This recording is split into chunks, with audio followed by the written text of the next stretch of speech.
get this all posted right. I was just going to make a little video like on its own. So your test is on Thursday, this Thursday in 2 days, October 29th. On the Bellwork, it doesn't have a place to like write down that or submit it. Oh, no. Okay. Let me fix that while I talk. So you are going to have your test on Thursday. It will be open during class time. So it'll be open like at our normal time at 12. It'll be open. But if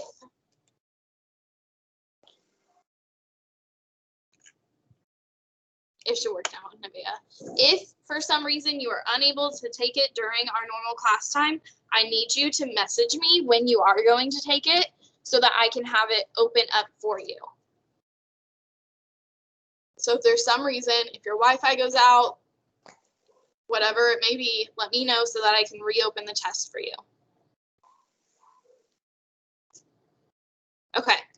Any other questions about the test? We will review more tomorrow, but this storyboarding thing that we're doing is also kind of a review because we're going over a lot of the topics that the test covers.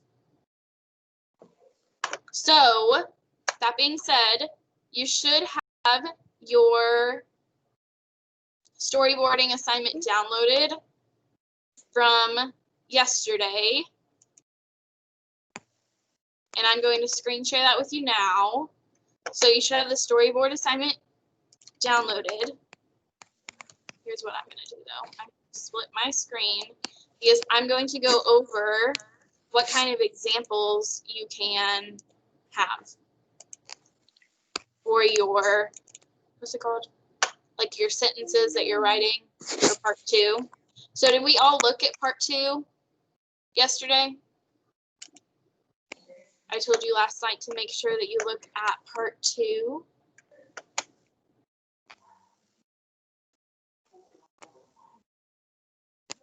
Okay, so I am screen sharing this right now. I won't be able to see your hands. Nevaeh, I think your microphone is still on, just so you know. Sorry. It's okay, I just wanted to let you know. So I won't be able to see your hands. So if you have questions, just start talking because I won't know when to stop to answer questions. Because it's just sharing the screen instead of the specific piece. So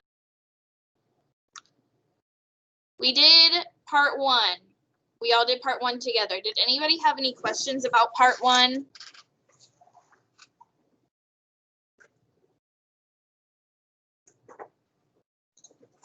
Remember I said if you have a question, just go ahead and start talking because I can't see your hand. So did anybody have a question about part 1? You should have all the answers to part 1, right? So part 2, let's read the instructions for part 2. Part 2 says, now that you have put the events that led to the agricultural revolution in the correct order, reread each of the 8 events on the previous page and then rewrite a caption for each in your own words in the caption box of the storyboard sheet. So you're going to reword the correct responses. So you're going to rewrite them in your own words so that it makes sense to you. I'm going to give you some examples of what these could be over here where it says I have like the Google Doc over here. So I'm going to write down examples over there for you to look at, but I want you to write them in your own words so that they make sense to you. So, and you should be writing them down here on these lines, 1, 2, 3, 4. And then they say 1, 2, 3, 4 right here, but this should be 5, 6, 7, 8. So if you want to scribble over it 5, 6, 7, 8, that's okay. But they should be 1, 2, 3, 4, 5, 6, 7, 8. Does that make sense to everybody? Any questions so far? Okay, so let's do this together. And we're going to talk about them too. So number 1, our first one said, during the Ice Age, foragers couldn't move to new places when animal and plant resources ran out because other people were already foraging there. How could we reword this in a way that makes sense to us. Who has any sort of idea about how to reword that?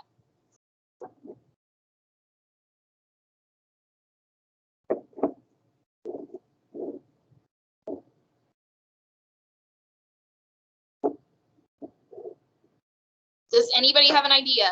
Again, you're just gonna have to speak. I can't see hands, so I'd really like if somebody had an idea.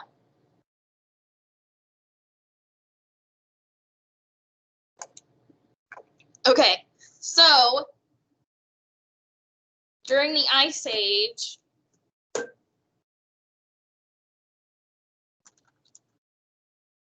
or you could say around the time of the Ice Age, foragers couldn't move to new places when animal and plant resources ran out because other people were already foraging there.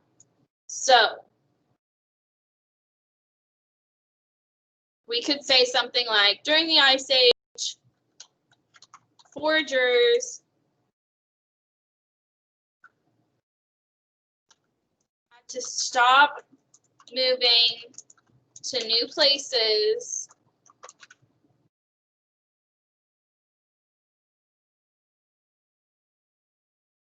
because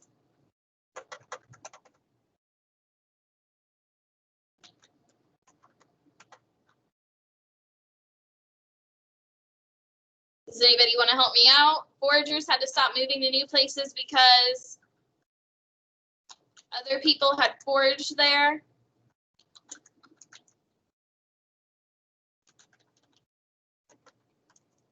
This meant there was no food. So that would be an example of something that you could say.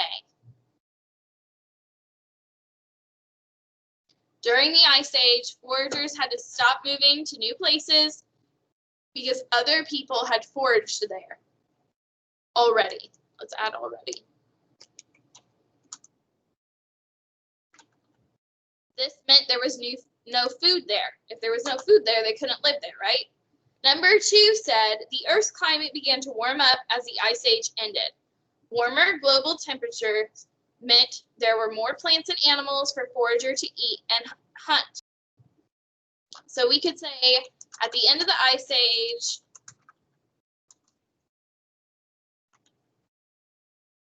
temperatures were going up globally, which meant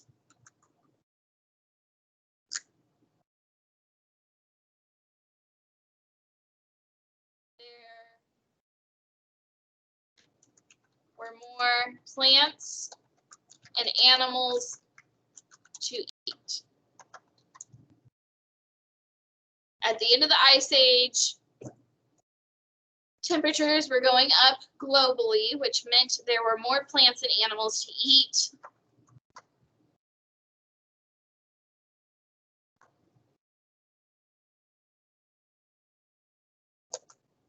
Number 3. After the Ice Age ended, people could become sedentary and stop moving around all the time. The warmer climate provided enough food resources for humans to live in one location. So I would say because of warmer climates,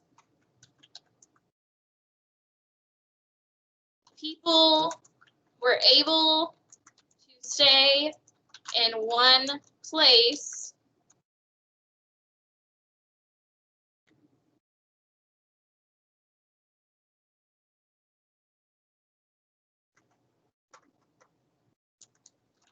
there was enough food resources in one place,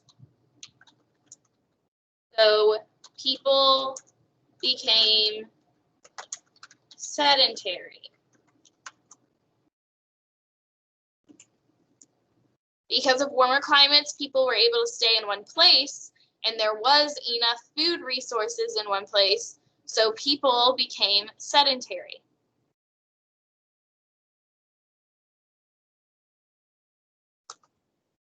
Number 4 says, as people became sedentary, small settlements called villages formed, and populations began to rise due to abundant food resources and new sedentary lifestyle.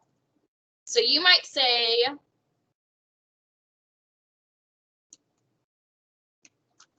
there was now abundant resources, or you could say, instead of saying abundant, you could say plenty of resources for people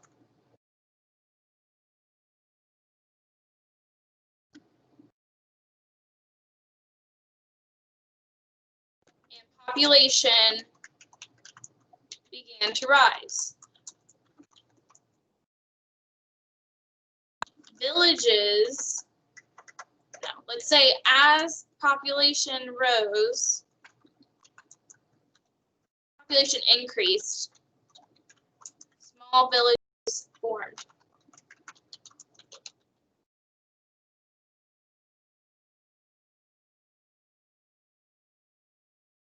So number 4, there was now plenty of resources for people and population began to rise.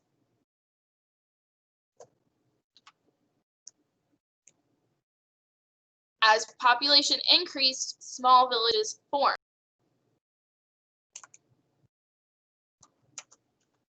Number 5 says, as villages grow in population, the food resources produced by the environment or by farming begin to run out. There is a period of resource shortages where there isn't enough food to survive. As villages get bigger,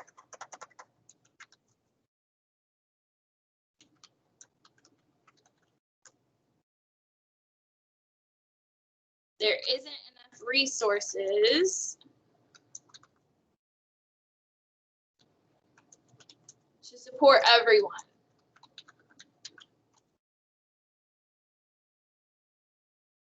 There are not enough resources.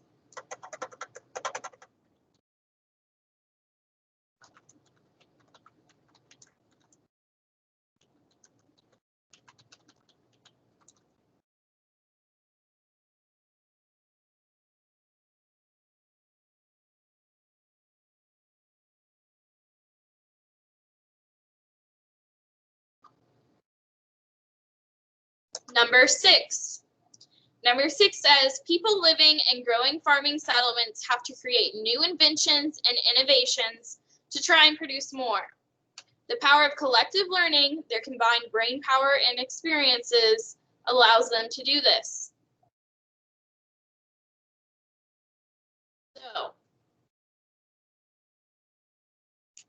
people are able to come up with new inventions like domestication, irrigation, draft power,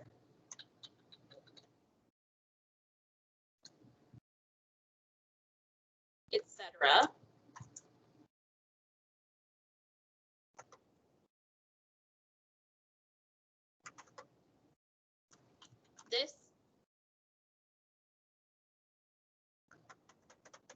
I don't want to say this yet. People are able to come up with new inventions like domestication, irrigation, draft power, and etc. So they are able to produce more.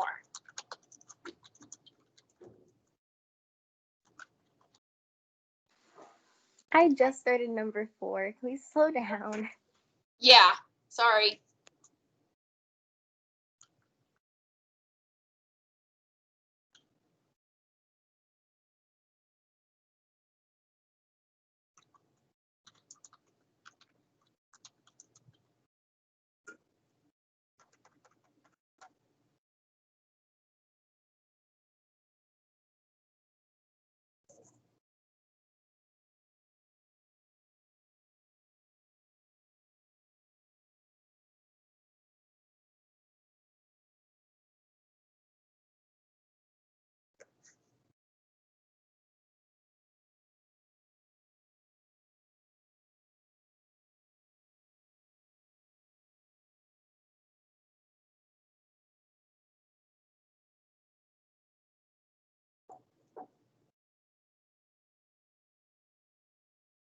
I'll give you all a couple of minutes to catch up to where we are right now.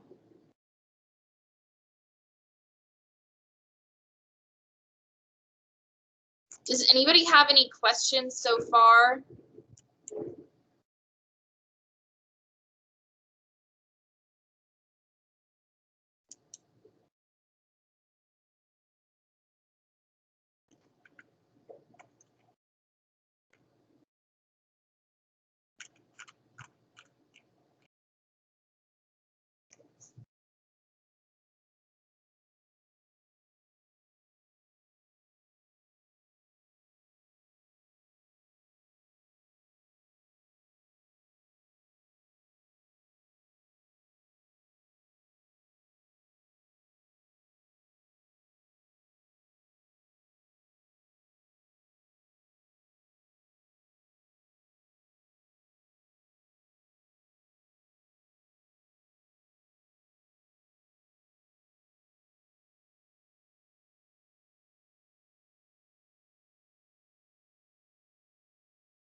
You don't have to write the exact same thing that I'm writing.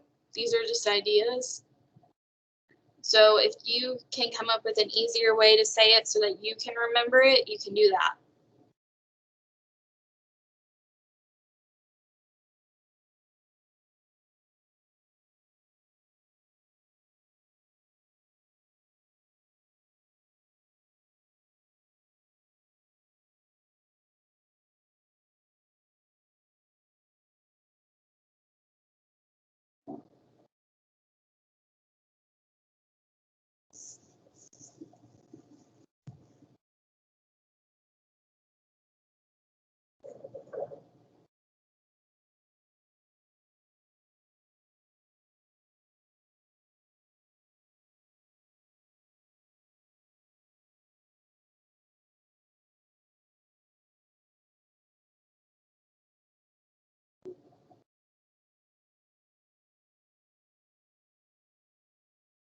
Okay, we do have to keep going though, just so we get through all these today. So finishing up number 6.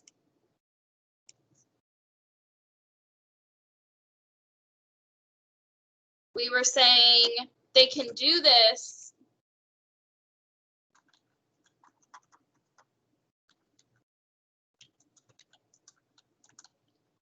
through shared brain power called collective learning.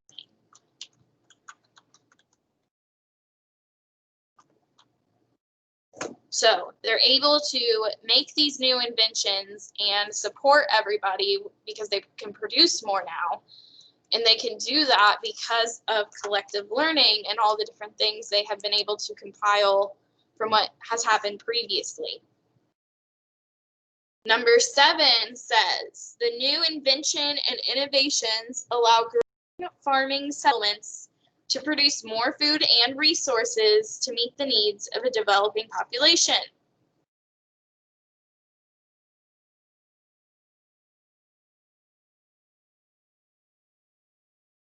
So we could say these new inventions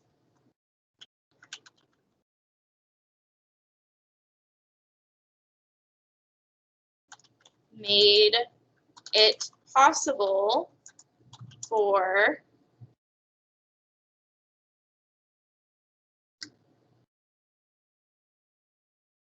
farming settlements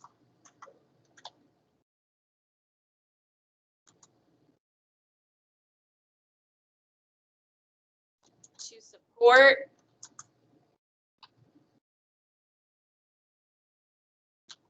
their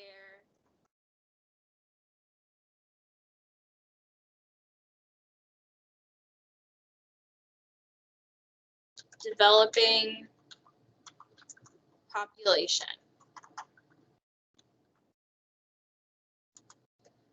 Or instead of support, you could say something like sustain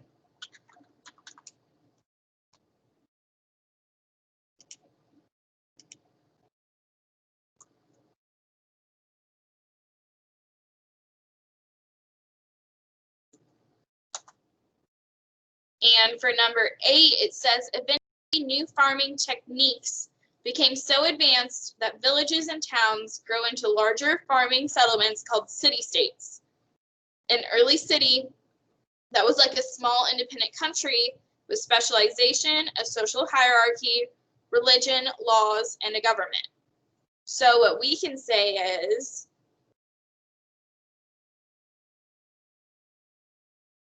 farming techniques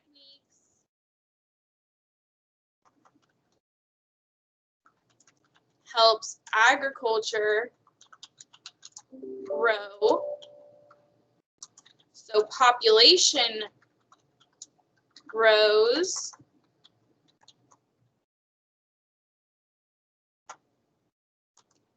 This causes larger civilizations to form.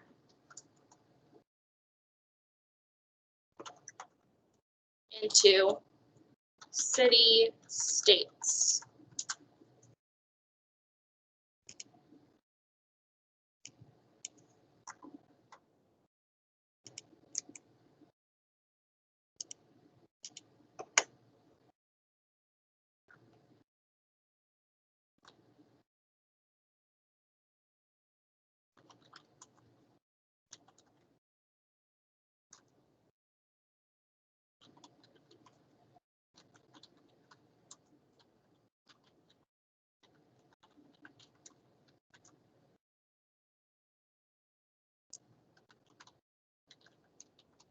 And then these, if we remember, these are some of the components that all civilizations have. These are some of the components that all civilizations have: social hierarchy, religion, laws, specialization, a government. They had other things, infrastructure, things like that, but these are all of the main ones.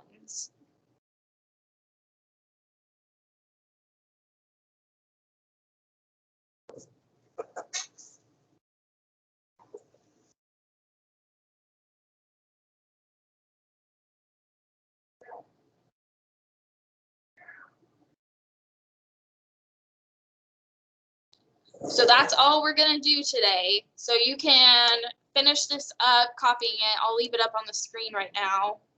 And I can try. I was going to try to zoom in on it so it looks bigger for you. 1 second.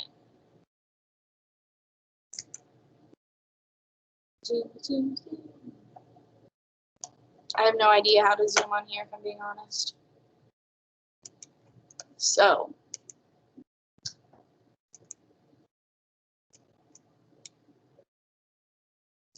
I'm going to go ahead and stop recording for a second.